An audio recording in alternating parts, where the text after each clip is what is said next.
Ladies and gentlemen, welcome wrestling fans worldwide to Knoxville and the Great Smoky Mountains for the Ron Fuller, Tennessee Studcast. 6 feet 9 inches tall, 265 pounds. This historic podcast from one of the most respected and successful wrestlers and promoters will follow the footsteps of the largest and oldest wrestling family on the planet. Listen to what I'm saying. That's right. Bring that camera in here a little bit closer. Through 93 years and 4 generations. The stud has arrived. Old school or new fan, this unique broadcast will educate and captivate as Ron details decades of professional wrestling's growth with truly unforgettable stories. I want those people out there at home to hear the stud. Sit back and enjoy the ride with the Tennessee Stud. The Tennessee Stud. You will learn that name. You will remember it. And now, the stud is here. Hey everybody, welcome in. It's David Summers. It's another Studcast with the Tennessee Stud, Ron Fuller. This is the story of wrestling in America, as told by the Stud, whose family started the profession 100 years ago. Let's step back into the ring and back into time. We get wall-to-wall, treetop tall with the Tennessee Stud, Ron Fuller. So, Ron, what about the rain? You getting a lot of rain in the Great Smoky Mountains of Tennessee? What's going on? Oh, yeah, get some nasty weather, man. The last few days, 50 mile an hour, 50, 60 mile an hour winds. But at least it doesn't have a tornado connected to it. Man, they've been all around us. That's crazy. It seems like that when they say April showers bring May flowers, yeah, we're getting our half of that, no doubt. Hey, listen, I can't help but jump right in today with a question. When I saw the title for this Studcast, this is number 293. 293 of these, can you believe it? The title is Southeastern Heats Up. I was really surprised. I thought your bookers had turned up the heat in the last Studcast. So what's it about? How could it be much hotter than the Hulk making somebody bleed from the mouth and an NWA non-sanctioned lights-out match in the Knoxville territory, ending with 5 more wrestlers in the ring than the 2 that were even scheduled to be there, Ron? Well, that's a great question to start out with, Dave. I mean, in my opinion, every booker should turn up the heat, man. Heat always means bigger crowds, and that's what you want as an owner. So last Studcast, we kind of instantly changed the fans' perception of the Hulk. And in just one Gulf Coast TV match, he went from being, not defined as whether he was a babyface or a heel, basically, to everybody knew what the story was. And then made it in this NWA non-sanctioned lights-out match you mentioned in the Knoxville territory. It wasn't the end of that angle. It's just a preview of what was to come, basically. So in this Studcast, we're going to definitely turn up the heat, man, in both those territories. I'm kind of looking forward to it, my man. You know what, Ron? That's what I love so much about these Studcasts. Fans never know what is going to be coming up next. I cannot imagine how you are going to turn up the heat after what the Hulk and Billy Spears did in the last Studcast. Billy Spears made Hulk put his bear hug on Roy Lee Welch twice, leading to him bleeding from the mouth. And listen, sorry, Stud, but I can't wait to hear the answer to not only this question, but how did someone bleed from the mouth without it badly hurting them? So, I guess we'll wait for that. Where do we ride first today? Well, man, you're just full of questions today, Dave. So let's get the one about. Let's start out with the one about how somebody bled from the mouth. Since you asked that question last week, and I didn't have time to answer it, so obviously that was something not done very often in any territory anywhere, and in fact, I don't think it was ever done in some territories. We only did it because it had so much more impact than the normal way that a simple bear hug was used and the results of a simple bear hug. So the bleeding from the mouth type of impact, it created much more attention and talk among the fans. Once they see that, they really begin to talk about what happened on TV. It also resulted in the user of the hold getting over much faster and stronger because, it was real blood and it was coming from somewhere rather than the head that happened in normal matches. So, we're going to get into this, Dave. It may be a little bit uncomfortable for some people to hear it. So I'm going to try to soften this, man, as much as I can. So what we did, blood was removed from the arm of a wrestler, the same one that is going to be bleeding. Wow. Used a syringe in the same way a doctor would in a doctor's office. Wow. When you go to get a blood test. And then that blood was shot into a condom. And then when it was time to use it, the wrestler put it in his mouth. And when the time came for the blood to be released from his mouth, he bit down on it until it broke.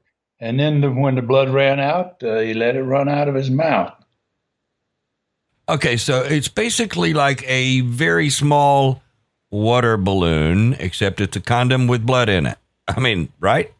That's it, my man. That's it. Okay, listen, I knew you guys were nuts and did some horrible things to yourselves for the fans, but this is ridiculous. So how did wrestlers breathe during their match with something like that in their mouth, and what if they accidentally swallowed it?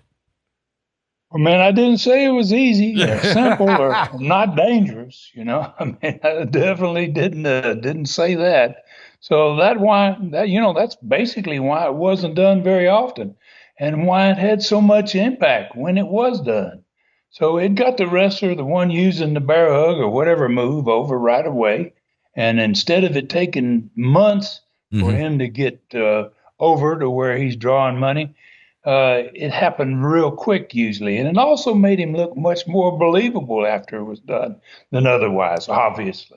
That's crazy, but it gives me, I guess you say it gives me even more respect for how far your guys went to make it real. Well, I can tell you this, Dave, it was a heck of a lot less painful than what the old timers call getting the hard way. That was something, that was letting somebody basically bust your eye, hit you in the head, or just black your eye on purpose with a shooting punch. And my father and my grandfather did it often back in their day. And so most times they didn't get stitches, and the black eye, but sometimes for a week or more after a match, they'd look like they'd been in a car wreck. It just depended on how many shots they took, right? And walking around like that, though, was great advertising for the sport, man, that it was real. Yeah. So back in my grandfather's day in the 1930s and 40s and my father's days in the 1950s and 60s when Dad was running the same Gulf Coast territory that we're in talking about today, he paid wrestlers $25 each per match each time they allowed somebody to bust them open the hard way. And he had a top heel named Mario Galento that during that time would sometimes collect an extra $150 at the end of the week. And besides getting themselves busted Are you kidding? 6 times and out of 7 days, Wow. He rarely ever got the cuts sewn up. And when he did, he didn't let them use the Novocaine on him to kill the pain. God, let me get this straight. You said, and I've seen pictures of Mario, so I know what you're talking about. Mario Galento would get hit with a punch that busted him open as many as 6 times a week. So now I know you guys are definitely crazier than I thought. I've heard of plenty, Stud, so thanks. Thanks for that. All right, I'm sorry I even asked about the bleeding of the mouth part. You guys were totally nuts, especially back in the day. So where do we ride first? I hope I don't get a hard way going there, however we get there. Don't worry, Dave. I'm not going to bust you, man. Yeah, thanks. So we got off, on a very serious subject here today, but we might as well stay, man, in the Southeastern Gulf Coast, since that's where we're basically talking about here. And since we've already started there today, so we're going to take a look, man, at the card of the week, the TV show. There will again be a nasty one. The results of the card and the attendances of the 3 major markets that that's going to be getting that card. We'll cover all that. Then we're going to head north, man, into Southeastern Knoxville's territory. And they had a great card there, too, with another big TV show promoting it. And we'll talk about the results of the card and the attendance there. And hopefully, man, we're going to finally get to a learning tree question today. We still got a whole lot to cover, but I'm real hopeful we can do it today. Okay, well, it definitely sounds like another loaded Studcast. I know that Southeastern Gulf Coast card in Mobile on Wednesday, April 11th, 1979, is the one we're going to be talking about today. So who was on that card? Well, it opened up, man, with Ben Alexander, new guy that hadn't been there but a couple of weeks, against Herb Calvert. And Calvert was still taking on challenges from the audience. And then he was going to wrestle Ben Alexander afterward. He'd been doing that for quite a while. Second match was Burhead Jones taking on punk rock Wayne Ferris. Going to be eventually the Honky Tonk Man. Armand Hussein wrestled the Gladiator, managed by Billy Spears. And the Hulk, who was really fast moving up the card at this point, after what he had done, especially to Roy Lee on the TV from last week. And my being the guy that saved Roy last week on that TV match, I was going to be the guy that's going to be facing the Hulk for the first time. And the Hulk is, at this point, managed by a new manager, his first manager, obviously, Billy Spears. And so the Southeastern champion, David Schultz, going to be giving Norvell Austin his last shot at the belt. And if he didn't win it, he wasn't going to get any more chances of being a Southeastern champion, especially not until Schultz lost the belt to somebody else. The last match was for even higher stakes than that. Rip Tyler and Eddie Sullivan, the Southeastern Tag Champions, they were also managed by Billy Spears. They were giving the team that kept trying to capture their belts, Ricky Fields and Terry Latham, their last chance to win the belts. With something even more dangerous added to it than that by Billy Spears, it's going to happen on the TV show. All right, that's a great card right there. So I can't wait to hear what crazy idea Spears had in mind on the TV show. Oh, man, well, we know how Billy works, so let's show just about everything on it, man. Everything you could imagine on this TV show. It was really loaded, Dave. It opened up with Charlie Platt and Billy Spears, and he had his Southeastern Tag Champions, Tyler and Sullivan, at the set with him. They were standing behind him. Ricky Fields and Terry Latham were in the ring for the first match. And once the match got started, Billy Spears began to tell Charlie about his big news this week. He seemed to have a lot of big news going on, man, every week. So during that first Fields and Latham tag match on the show, Spears wanted to add something more final to his team's upcoming title defense against the Young Punks, as he called Spears and Latham, as he called Fields and Latham, that were in the ring, and they were taking care of business as he was doing all this talking. And he said right off the top that his mama, obviously, hated those punks, and she ordered him to demand to add something to the upcoming tag match that probably should have been done long ago, he said. And in addition to it being the Young Punks' last shot at the title, he suggested why didn't Southeastern up the ante and make it a bigger event, like having the man that loses the match to have to leave Southeastern. So Charlie was shocked. He asked Spears if he realized that if his team lost, they would not only lose the belt, but his team would be finished as well, So Spears told Charlie his mama and him has always been big gamblers, and that's why they were rich, because they didn't mind putting it all on the line. And he told Charlie, all you need to do, Charlie Platt, is to get an answer for me and my mama. And so his team standing behind him, they obviously didn't have any idea what he was going to ask to ask them to add to the match, So they let everybody know right away, man. They just exploded by and like, what did you say? What do you want them to do? So Spears got up and he started all to leave the set, and they went running off behind him, screaming at him like, "Wait a minute here, what's wrong with you, man?" His mama, his poor old mama, she must have really hated the Fields and Latham team. This was a real gamble. Spears and his team would only lose their belts if they lost. This loser leaves idea could cost Spears not just the tag belts, but his team. So knowing Spears, there has to be more to this story. So what did Fields and Latham say about this after their TV match? Well, after the two boys won, man, and they went for the first interview of the show, and Charlie explained to them what had been asked and how did they feel about that. Well, they were all for it, They said, "Hey, in for a penny, let's get in for a pound, man. Let's see what we can do." And so they liked the idea that the loser of the match was going to leave Southeastern, and they felt like they were going to win it, and they were going to be the new champions, and they would never have to deal with Spears and his team anymore. So, then Schultz was in the second match. Norvell Austin, second match on the show. Norvell Austin was at the set, this time with Charlie, because he's going to be wrestling against Schultz. Gives him an opportunity to tell people what he was thinking about that match. And their upcoming match was another championship match. But this time, obviously, it was Norvell's last chance to win the belts. So Schultz pounded his opponent. He sees Norvell sitting there. The studio is fairly small. He's sitting right there, close to the ring. And boy, he was even more vicious than usual. And because Austin was sitting at the set, he took every time he did something nasty to the guy, he would point to Norvell, and make it personal. He would yell at him, "This is you, Daddy.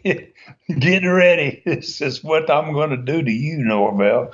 So that ended up being a pretty darn different type of match. And Schultz was at this point, wow, he was really coming into his own. A personality profile on this one was with somebody who had never been on a Southeastern TV show before. And it was one of my family members. Actually, it was the father of Roy Lee Welch, the wrestler that had been bleeding from the mouth in the last Studcast. So Lester comes to the show, man. So we put him on the personality profile. And Lester was a great guy. He had a magnetic personality. He was very soft-spoken. And actually, he was a former rodeo star before starting his career as a wrestler. And in this territory, he wrestled in this territory in the 1950s, the same Gulf Coast territory back in the 1950s. And obviously, he had a great conversation with Charlie, and he said he was there to represent the Welch family, and he wanted to see exactly what had happened to his son last week. So he and Charlie watched the video, the replay of the TV match with Roy and the Hulk from the week before. And when it got down to the part where Roy was bleeding, Lester was about in tears. I mean, he was really taking this hard. And at the end of the video, he thanked me because I was the one that came in and kind of stopped things and got the Hulk and them out of the ring. And he thanked me for coming in the ring and for stopping things at that point. And although we didn't say I was a Welch, it was kind of a good tie-in with the family without saying I was a Welch. He was complimentary of me. And so ended up being a great profile. That was so unusual to have a wrestler's father as a guest on a personality profile. But I'm sure watching that was difficult for Roy's father. Oh, man. Well, it certainly was, man. He was great. Lester was a great guy. He dearly loved his sons. He had two sons, Roy and another son, a little older one named Jack. And he said to him that one of the things that Lester had said during the profile is he said it looked like Spears was more responsible for what happened than the big man that did it. He didn't even mention the Hulk's name. And he told everybody that he had a couple of run-ins. Lester said that he had had a couple run-ins with a young Billy Spears a year ago in that same part of the country. So basically, Spears been around for a long time, and he was at one time a wrestler. Lester probably, and Lester was a little older. So, Spears and Lester might have had a few problems back in the day. And he said when Spears was and he said we had a run-in or two when Spears was a young punk, he told Charlie, just like he called the two wrestlers in their first match, Spears was a young punk, believe me, and Studio popped on that one, and he said Roy was going to be all right, and he would probably be back in the ring very soon.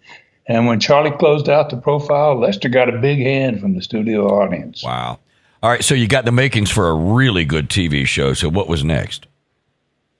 Well, the Gladiator was up next. He was managed by Billy Spears as well. And Spears was in the ring with him, started the match, and he got him fired up and turned him loose. And for the first time, fans began to see another side of the Gladiator, Dick Steinborn.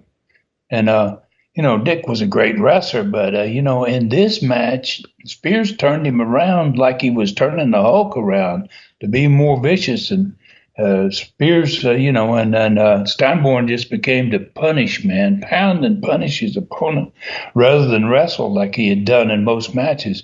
During the course of this match, Spears came to the set again, and he grabbed the microphone, and he asked Charlie who invited the fake cowboy Lester Welch on the show, right?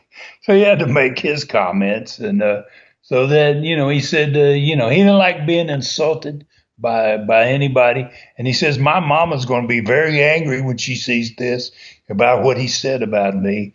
And he was going to continue on with it. But about the time he got really getting into cutting into Lester, his Gladiator won the match. He used a big, nasty pile driver. And so he had to run back to the ring and raise his hand. So he didn't have an opportunity to say everything he wanted to, I don't believe. But the last match got a big pop from the crowd, man, before it even started. I hadn't wrestled on the TV there in months, and was certainly not expected to be in the ring. So for the first time ever on the upcoming cards, too, I was in the main event in all three of those major cities against the Hulk. And there wasn't much time left in the show at this point, and I was trying to get a quick victory before the show ended. And I drop-kicked the guy, and I jerked him up and threw him over my shoulder, ran across the ring, gave him a power slam. And the referee was about to start to count him out, and all of a sudden, here comes the Hulk and Spears into the ring. Now, I'm on top of the guy. I don't even see them until they're in the ring. And so the studio exploded, and, Hulk stomped me in the back. He picked me up, and he got me in a full Nelson, and Billy Spears took a wild swing at my head, and I bent forward, and he hit the Hulk instead. Ooh. So Hulk went down. He wasn't expecting Spears to hit him.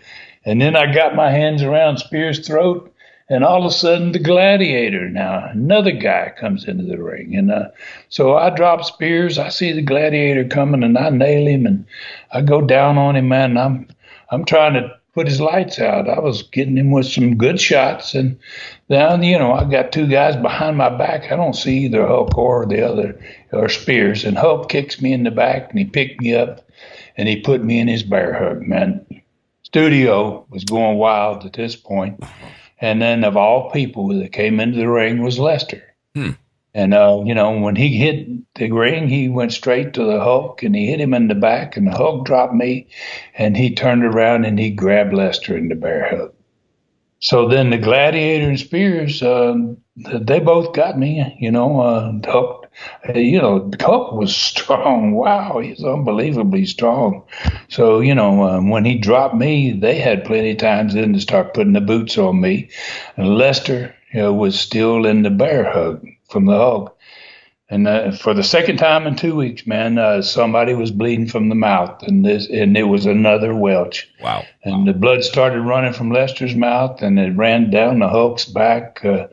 So I kind of fought my way to my feet, and Spears and Gladiator, they took off quick as they could. I nailed Hulk in the back. He dropped Lester, and he headed for the dressing room. And I had to sit Lester upright because he was starting to choke, man, to keep him from choking. And blood was still running out of his mouth. The Norvell, Ricky Fields, Terry Latham, Herb Calvert, all those guys came to the ring to kind of help me get Lester out of there. Wow. Absolutely. I mean, wild, Ron. So did all of you guys carry Lester back to the dressing room? Well, all of them except me, Dave. I went to the set with Charlie. Time was running out on the show, and I wanted to say something about all this. So I verbally tore into Spears and his men, especially the Hulk. And, I said, this big son of a gun, I said, he's been running a roughshod over wrestlers here ever since he came. And, I said, now, man, he's going to be for the first time looking eye to eye at his opponent. Because I'm his size, I'm his height, and I'm darn near his size. And, and I said, he may be an opponent that's famous for squeezing the blood out of wrestlers, but I'm famous for breaking their legs. So the studio, they hadn't stopped screaming since the Hulk and Spears hit the ring. And by this point, they were louder than ever, man. So the show closed out with me screaming to Charlie that Spears and the Hulk, you better get you some crutches because he's going to need them. All right. I'm sure those at home were going as crazy as the fans in the studio. So, hey, we've been having some great TV shows for weeks now, but this one has to be the best one yet. So how about Mobile? What happened there 5 nights later? Well, Herb Calvert beat another challenger in Mobile. I mean, there weren't challengers in many cities anymore, but Mobile being Mobile, they were still getting challengers. He still was. So he beat a challenger the first match, and then he took on Ben Alexander, and he took care of Alexander as well. Then Punk Rock Wayne Ferris, he stopped Burrhead Jones for another win for him. The Gladiator, managed by Billy Spears, won his match over Armand Hussein. And then it was time for my match with the Hulk.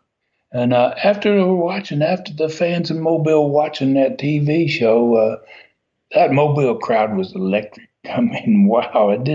They were already fired up before they rang the bell for the match. So then Hulk and Spears, they had tremendous heat, man. After both Lester and Roy had been bleeding from the mouth 2 straight TVs in a row, this match was so easy. Gosh, the crowd was on its feet for every bit of it. And it didn't last long before I got my toehold on him, man, on the Hulk. And the roof came off the old expo hall. And Spears charged man into the ring to intentionally get his man disqualified, but he also wanted to get me off his leg before I could do some real damage to him. So I got back up and I backed Billy into a corner and I started to work on his butt, man. And here comes the Gladiator, kind of like on TV, out of nowhere again.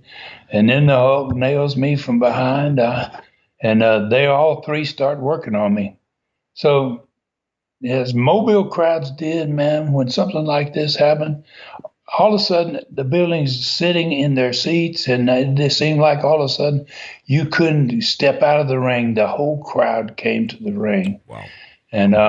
And then thank goodness, out of nowhere, here comes Roy Lee. And Roy Lee had been in the dressing room all night. Nobody knew he was even in the building. Mm-hmm. And when he got in the ring and he started to help me out, it was total mayhem at that point. So I fought my way up with Roy and the heels. All 3 of those guys hit the floor. The police were so good. They were so accustomed to what the problems we had in Mobile that as soon as these guys hit the floor, they surrounded them and they fought their way, as usual, back to the dressing room. Man, what a great match for Mobile fans. And that was, I believe, this is crazy, only the Hulk's 4th match in Mobile. All right, so did you do the same thing in Montgomery and Dothan that week? Well, you're right about that being the 4th match, Dave, and that's crazy. They had amazing heat, man. To only been there 4 times, So as far as the other two markets, no, we didn't do the same thing in those other markets. We taped this Mobile match. We were going to use it on the TV the following Saturday. And the other two markets, they got totally different matches than what happened in Mobile, especially this match. But every building in the territory that we went to, man, and I wrestled Hulk, then this is going to be over a period of weeks at this point. They all got into the matches. No matter what the finish was, they were really into me and the Hulk going at it. Wow. So what happened in the other two important matches? Well, in the Southeastern title match, David Schultz successfully defended his belt by disqualification. He didn't have to beat Norvell. Norvell had to beat him, and obviously it wasn't going to give Norvell another chance at getting the title, but it wasn't going to be their last match either. And then in the Southeastern tag title match, the last chance for Ricky Fields and Terry Latham to win the belts from Sullivan and Rip Tyler, managed by Spears. And then they had this new added stipulation to it that not only would Fields and Latham never get another championship match, but whoever lost this match was going to have to leave the Southeast. So the fans ended their evening, man, on a high note. Ricky Fields and Terry Latham, they beat Rip Tyler. He was the guy that lost the match. And it meant that they not only won the belt, but they had split up the team, Billy Spears Championship Tag Team, and they ended the run of the former champions. It was the first time Rip Tyler would it was the very last time Rip Tyler would ever wrestle in Southeastern. Okay, yeah. So what, man, that's a big night for the fans. So how about the attendance in all three of the major markets? Well, business jumped big time again, man. I mean, Montgomery went from 2,800 the week before to 3,500. Dothan went from 3,000 up close to 4,000 to 3,700. And Mobile sold out Expo Hall. Had more than 5,000. It was the first time since Harley Race, almost 2 months earlier, that we had put more than 5,000 people in that building in Mobile. Wow. What a first half to this Studcast, Ron. It sounds like Southeastern Gulf Coast was starting to catch on fire again. I can't wait to hear what was going on 500 miles north in Knoxville, Tennessee. And I tell you what, we will find out when we come back right after our break. This Studcast will continue right here. Hey, Studcast fans, Southeastern Rewind YouTube channel is on fire. Now, with a record 250 plus videos there, it's the gateway to ClassicContinentalWrestling.com, where you find more great old school classic matches and Gulf Coast, Southeastern Continental, and USA TV shows than any streaming channel on the planet. Plus documentaries, stars of the sport, superstars of the past, and fan favorite short rides with the stud. There's nothing like it anywhere. That's ClassicContinentalWrestling.com. Only $4.99 monthly or $39.99 per year with a 1-week free trial still available. Subscribe now and ride into wrestling history. All right, Studcast fans, welcome back in. Episode number 293, Southeastern heats up. So, Ron, we are riding now into Southeastern Knoxville. And did they follow in Knoxville what happened in the Gulf Coast in the same week? Well, I mean, if you mean were they as good, or I guess we'll find out, Dave. Right. We're going to find out, if the Knoxville booker, basically, we got two bookers, one in the north, one in the south. We're going to find out if the Knoxville booker, Bob Roop, is going to be able to keep pace with what the Gulf Coast booker, Louis Tillett, was doing. We've just talked about what Louis managed to get done. So to do that, everyone knows what just happened in the Gulf Coast. We just talked about that. And so we're in the second week of April, 1979. So let's give everybody the Knoxville card. This one was in the Coliseum. It was on a Friday, the 13th of April, 1979. And after this card, we'll be less than 2 months away from the beginning of the Knoxville War. Okay, so I had no idea that we were this close to the Knoxville War. I doubt you have any idea what was going on behind the scenes with your booker, Bob Roop, and his conversations, if any, at this point, with the Knoxville wrestlers. Well, I certainly didn't, my man. I had no idea what was happening. I was about to be involved in a train wreck, man, and I did not see it coming. So, and you know the old saying, man, hindsight is 20/20. So when doing my research for this episode, which I do for every episode, I go back to TVs and matches and as much information about what happened as I possibly can. When looking back on this episode, I just happened to look ahead, like the next 5 Knoxville cards before the war started.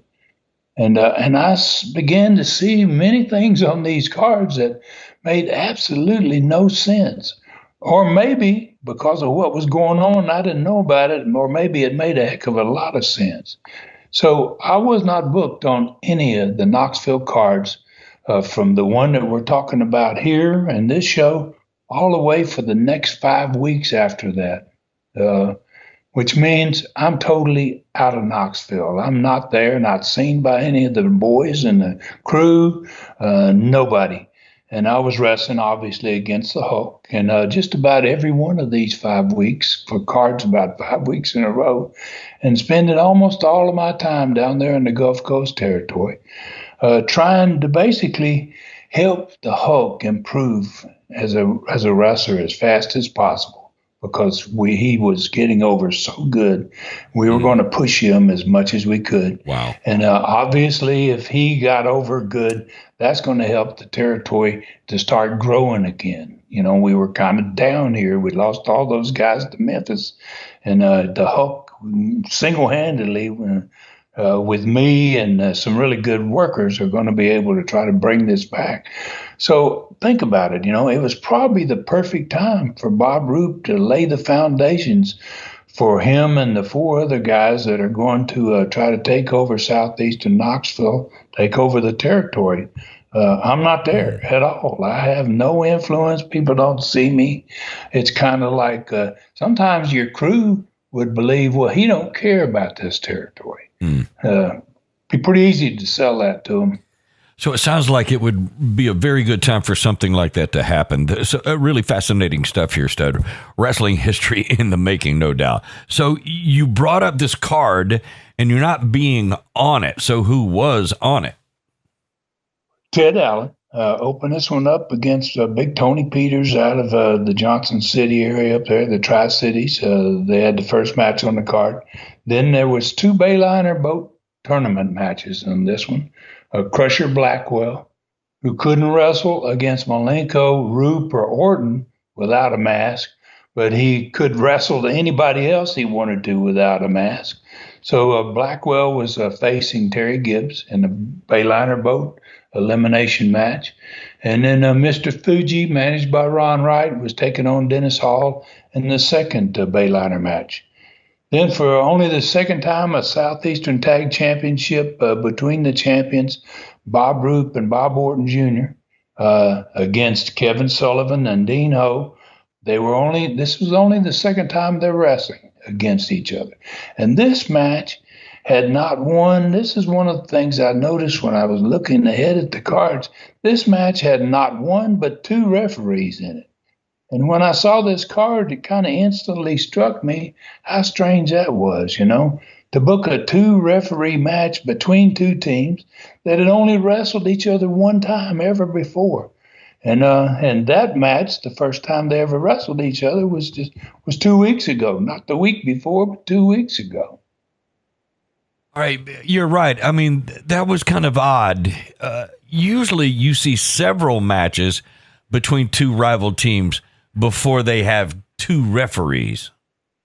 Well, let's take that to another notch, Dave, when you think about it. Not only was it just the second time they wrestled, but it was going to be the last time these 2 teams wrestled each other ever in Southeastern. Okay, so this conversation gets more interesting by the minute.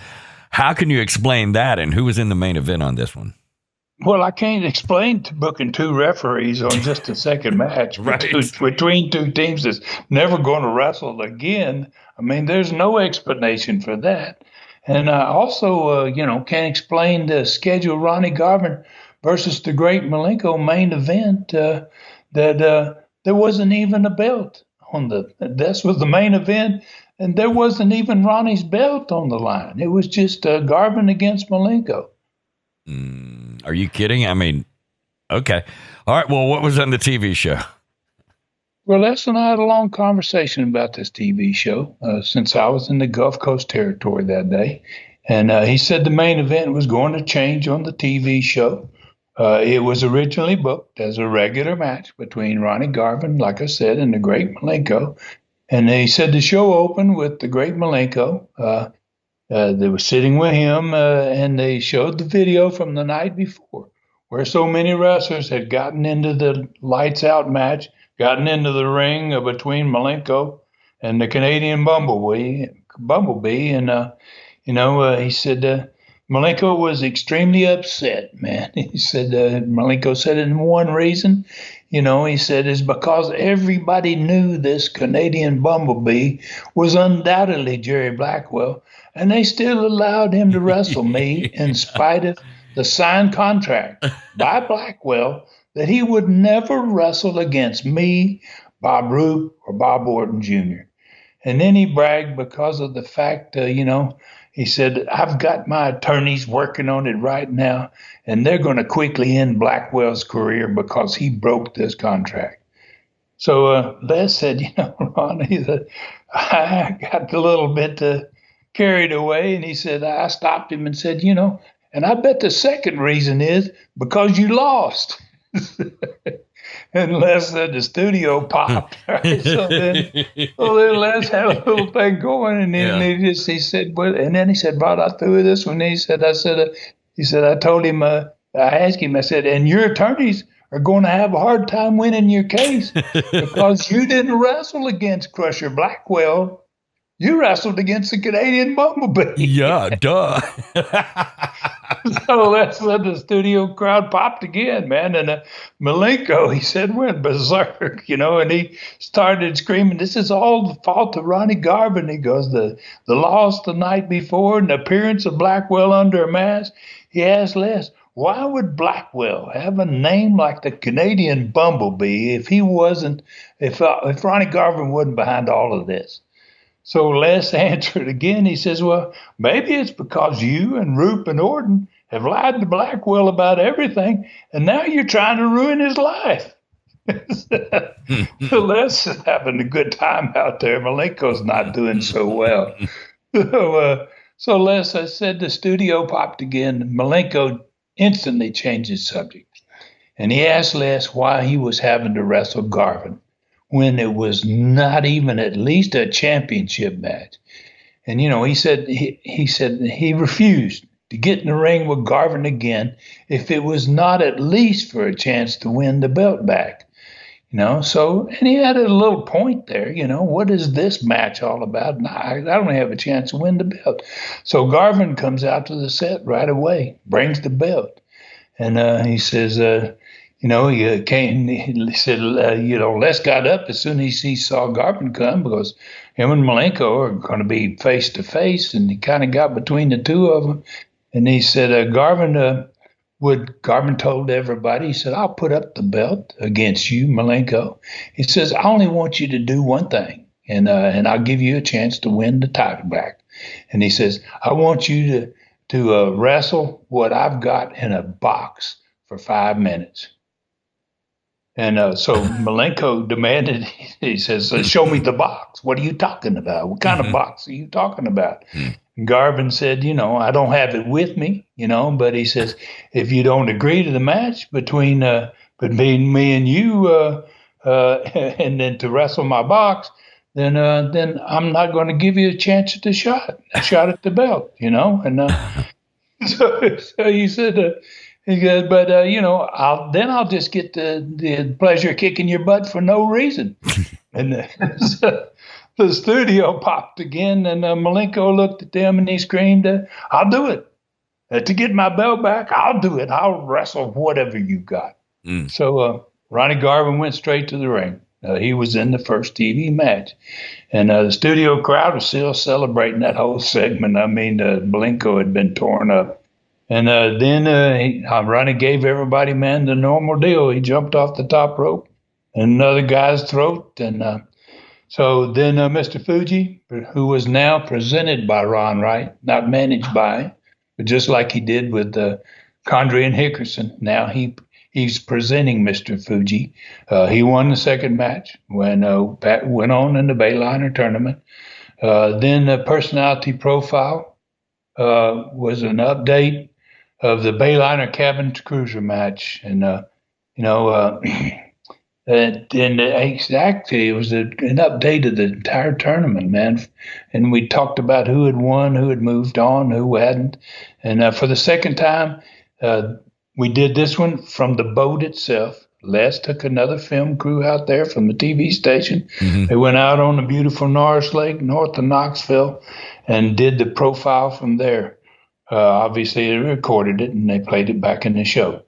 The boat we had taken, when this tournament started, at every one of these events, we parked the boat in the Coliseum, in the back of the Coliseum, had a spotlight on it. We set it just inside the huge black curtain at the back of the building so that fans could go and see it. We cordoned it off with these velvet ropes that so everybody could get up close and get a real good look at the boat, but not too close to where they were hands all over it and climbing all over it. Yeah. But we basically exhibited the boat the same way we had with cars when they were given away. Right. And the boat tournament kind of involved most of the earlier matches.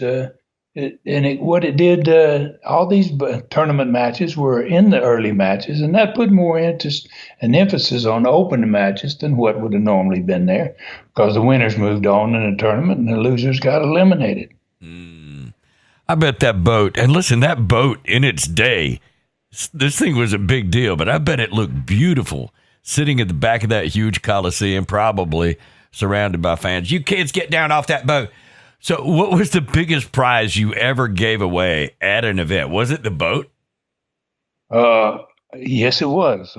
But like most everything else, man, that year, especially when it came to the Knoxville territory, even the boat tournament is going to be in the middle of all this, the war.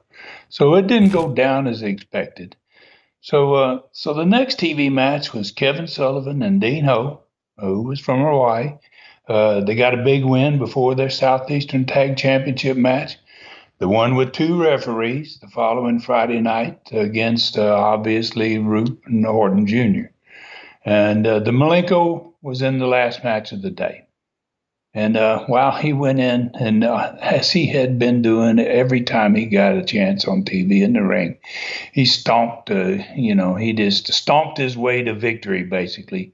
Started at a guy's feet, and he worked his way around his entire body. He stomped his legs, his arms, his head, every part of his body that he could. And when he finished making the circle, he finally pinned the guy. And so as the referee was counting Malenko's opponent out, Garvin slid into the ring behind the Russian. Malenko didn't know he was even in the ring. And when the referee counted three, Malenko jumped up, and then got his hand raised, but he didn't know Garvin standing there behind him. And so when he turned around to leave the ring, Garvin hit him in the mouth, man, with one of those fist of stone punches that Ronnie was famous for. Wow. And Malenko's body went one way and his false teeth went the other. Did they? They landed on Garvin's feet, knocked his false teeth. So the studio exploded in laughter, right? Oh, my God. And it said Malenko got up and he had his back turned to Ronnie and he was feeling in his mouth for his teeth. What happened? And then when he turned around, he saw Garvin. And and he saw his teeth laying there and he started to reach for him and Garvin stomped his false teeth. Oh, my God. And they flew into hundreds of pieces. That's it. Flew all over the mat. And then Garvin left the ring, and there was Malenko trying to pick up pieces of teeth. And then there was another explosion of laughter. Are you kidding, Ron? That is crazy. That is an incredible way to end a TV show. So Garvin shattered his false teeth. I can't believe Bob Roop came up with that one, or did he? Oh, to be quite honest with you, Dave, it was the first time that a Southeastern fan had seen anything like that. That was for sure. But the original angle, man, in which that happened years earlier in Florida between Eddie Graham and the great Malenko. And Bob Roop had been wrestling down there for 10 years. He had obviously heard about it. And I think that's where he got the idea from, obviously. I should have known. I think this was a really good TV show, but it didn't have near the heat that happened on Southeastern Gulf Coast TV show. And the Canadian Bumblebee was not even on the Knoxville TV show. So what happened the next Friday night? Well, the Canadian Bumblebee not being on the show, that kind of spoke volumes for something, that something just wasn't right on this particular card and on this particular TV show. I didn't start putting the pieces together, because there was been no reason for it. And besides that, I wasn't even there to see this stuff. But, that's crazy. The Canadian Bumblebee is the hottest guy in the territory, and he's not even seen on the TV show. So there's something going on. So in the first match of the following Friday night, Ted Allen, who trained Arn Anderson, years later, beat Tony Peters. Then the Canadian Bumblebee, the fact he was on there really spoke volumes, man, to tell you the truth. But in his match, he beat Terry Gibbs, and he wrestled as Crusher Blackwell. He did not wasn't seen as the Canadian Bumblebee. Oh, and in the second the Bayliner boat match, Mr. Fuji, presented by Ron Wright, won over Dennis Hall. And then Bob Roop and Bob Orton Jr. successfully defend their belts over Kevin Sullivan and Dean O, with the two referees involved in the match. And then Ronnie Garvin's deal stole the show, Les says, with his box that Malenko had agreed to wrestle the contents of for at least 5 minutes before he started his Southeastern title match with Garvin. He was going to get the championship match, but he had to spend the first 5 minutes with Garvin's box. So with Garvin and Malenko both in the ring, they went to the ring. Garvin took the microphone from the announcer, and he turned to the back of the Coliseum, and he called out for him to bring in the box, right? So house lights went down on the building, a spotlight came on in the center of that huge black curtain where it opened up at the back of the Coliseum. And suddenly when that curtain opened, a big forklift, man, with a giant wooden box on it, already raised up into the air, slowly made its way down to the ring. And Les told me the next day there was a tremendous roar from the crowd about this big box, right? Nobody knew what the hell was in it. And it was being hauled down to the ring. And then when the forklift arrived at the ring, it lowered the huge box over and set it down inside the ring. Then Malenko, Les said, tried to leave the ring. And the two referees that were in the tag match both stopped him. They wouldn't let him go back to the dressing room. And then somebody in the auditorium crew handed Garvin a crowbar. And he went over and took the cover off the box with the crowbar. And then Malenko grabbed the microphone, and he told Garvin, he said, "I don't want the belt." He said, "I don't want it. I'm just wanting to leave the ring. I just want to go back to the dressing room." And so somebody handed Garvin the microphone, and Les said he told Boris, he'd go back to the dressing room, but not before he took on what was in the box for at least 5 minutes.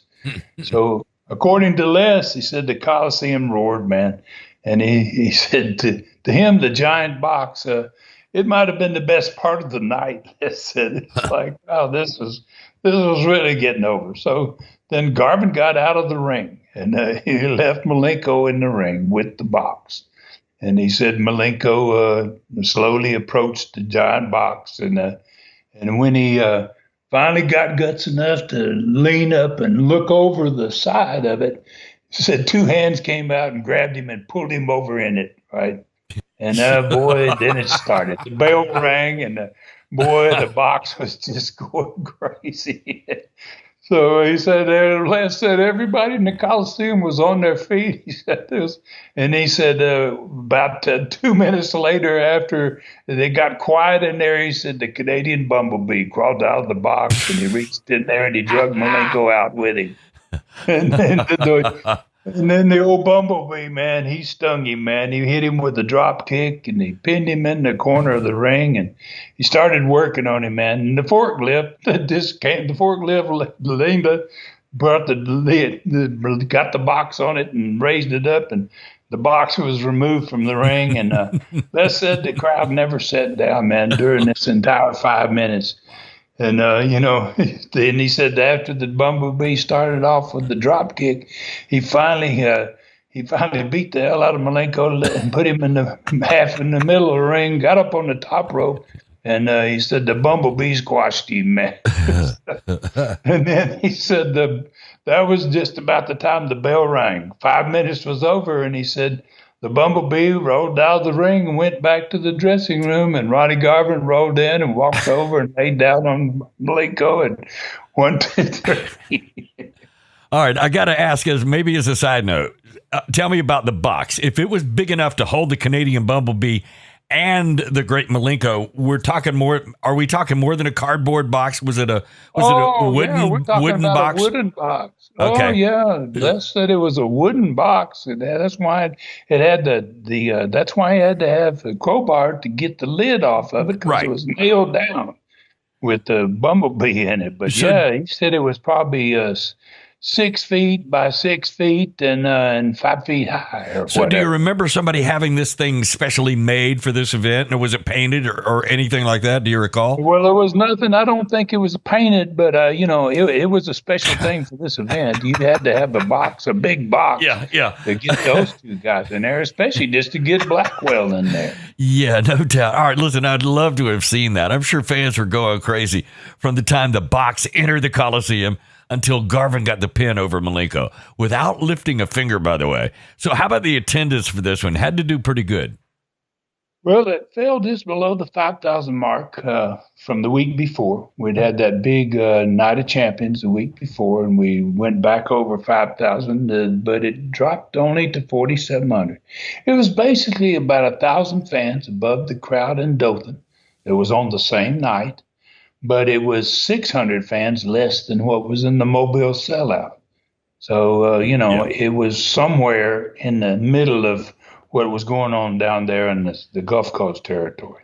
All right, so I'm happy to say that we are going to have time. We will have time for a learning tree question today. And this one, Stud, I think you're really going to like it. It is from a very obviously knowledgeable fan. His name is Arthur Damascus from San Francisco, California. He says, I'm a huge fan of your Studcast. Never miss one. Saw you wrestle here in the Cow Palace in 1985 and have been a fan since then. I'm aware of Bob Roop's and Roy Shire's horrible history here when Roop tried to steal his territory before he came to Tennessee. But my question is not about Roop. I'm sure that soon in the Studcast, you're going to be wrestling against the young Terry Bollea, known in Southeastern Gulf Coast as the Hook. How important will your first matches with him be toward building his future? Wow, man. I don't know where you guys found this question, Dave, but it's a great one, man. And wow, I mean, the guy knows everything about the Shires deal. He knows about Roop's history. Yeah. Wow, and his question is about the Hook. So, yeah. So, he's covering everything, man. So, well, first of all, Mr. Damascus, and I think that's what it was.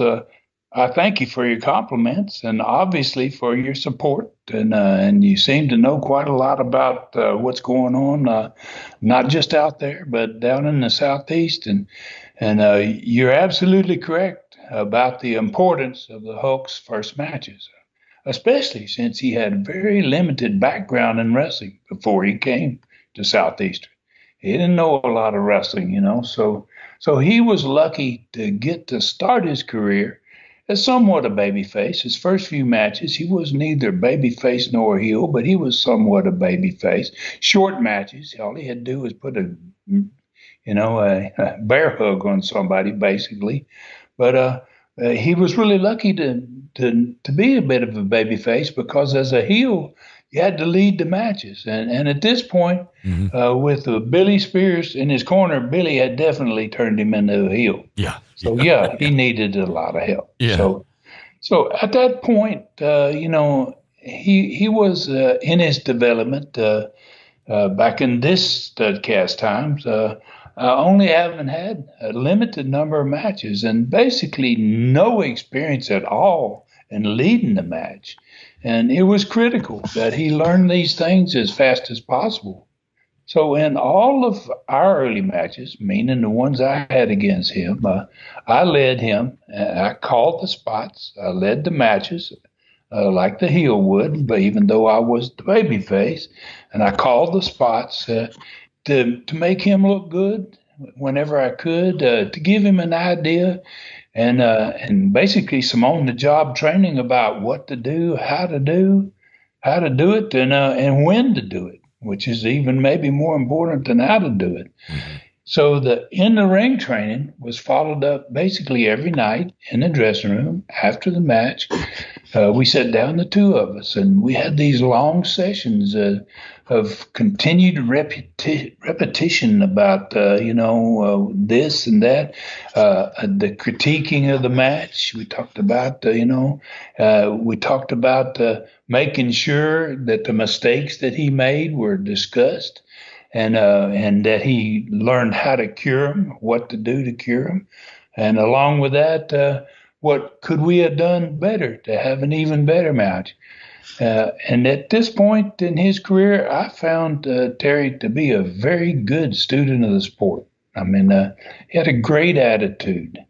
And after he left, as time went by, after he moved on to other territories, and later on when he went to WWF and, to other territories, big territories, he was smart. He created a lot of unique ways to get himself over that I don't think I'd seen people do before. The deal like where he would put his hand up to his ears and get the audience to react. Where he would flex his muscles after winning his matches. He would spend sometimes as more time flexing his muscles after it was over than the match lasted, right? So, he's pretty smart here. He was letting the crowd do the work. They were the ones doing the work. Right, he was just putting the hand up to his ear, pumping the muscles a little bit, and they were doing all the reaction. And the great part about it for him is he didn't have to show them any great wrestling moves. He was getting them to react with just stuff that nobody had ever done before. And I think that had a whole lot to do with his success. And I think it carried him, man, and it made him different from most of the other wrestlers. And for the rest of his career, I think he relied heavily on these basic little things that he kind of invented and created himself. Arthur, I think that's the first name was Arthur. Before we go here, man, and since you're from San Francisco, I got to tell you, I love your city, man. And I've been there many times, many times. Some of those times I went in my wrestling days, like the time I worked at Cow Palace. I went there some of the time in my hockey days once I got into hockey. And then, in 2008, I was even there for an ADT National Convention in San Francisco. And I hope to go back again soon. And thank you very much, Mr. Damascus, for a great question. Hey, listen, I'm curious about your West Coast days. We really haven't heard in all the years that we've been doing Studcast. We haven't heard much about you talking about wrestling on the West Coast, and you wrestled in the famous Cow Palace. So that's a story for a day in the future in San Francisco. That's really cool. Listen, I don't know what to say, Ron. How can they just keep getting better? This has been another really great Studcast and a pleasure as always. So where are we riding next week? Well, crazy things, man, are happening in both these territories right now, it seems.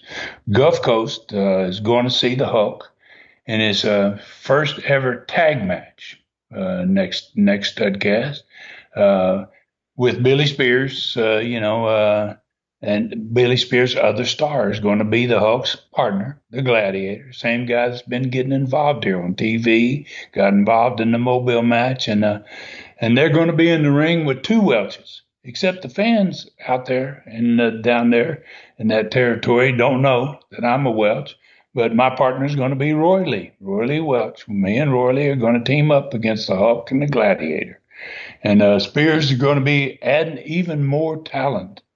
And we're going to find out, I think you mentioned it in this one when you found out what Spears was doing here, putting his team's future at risk, there had to be a reason behind it. We're going to find out there's a reason behind it, right? That's another thing.